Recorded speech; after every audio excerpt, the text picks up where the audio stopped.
তুমি বলো তো তোমার স্বপ্ন কি?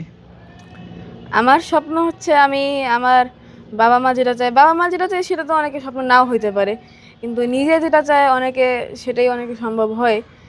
তো তুমি তো কি চাও? আমি চাই হচ্ছে আমার অনেকে, আমি চাই যে বড় হয় মনে করেন যে আইনজীবী বা এরকম, বা এরকম কিছু হইতে পারলে, বা পুলিশ বা প্রশাসনে এখানে যাইতে পারলে এটা প্রশাসনে যে আগ্রহ, এখানে ভালো।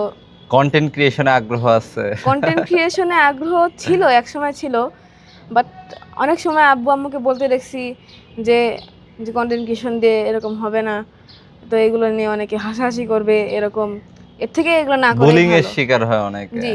তো তারপরে আমার মনে হয়েছিল আমি বড় হয়ে বিজনেসম্যান হব। তো বিজনেসম্যান হইতে গেলে তো হচ্ছে বড় একটা ইনভেস্টমেন্ট লাগে। মানুষ কন্টেন্ট ক্রিয়েশন নিয়ে তোমার যে ভুল কনসেপ্ট আছে, আজকে তো কনসেপ্ট ক্লিয়ার হয়েছে। কই আমাকে নিয়ে তো হাসাহাসি করছে না, তুমি করছো?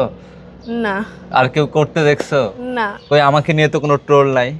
না, নাই, বাট তাই এটা এই ম্যাচিউরে জন্য এসে আমি প্রাউড পৌঁছায়। ফিল করতেছি না, হতেও পারে জি, ট্রোল, ভুল হইতেই পারে, জি, বাট আলহামদুলিল্লাহ এখন পর্যন্ত বিতর্ক যেন না হয় সেভাবেই কাজ করার চেষ্টা করছি, তো সেভাবে করলে সম্ভব। তো তোমার জন্য বেস্ট অফ লাক সিফাত, জি ভাইয়া। ইনশাল্লাহ আবার দেখা হবে। আপনিও ভালো থাকেন।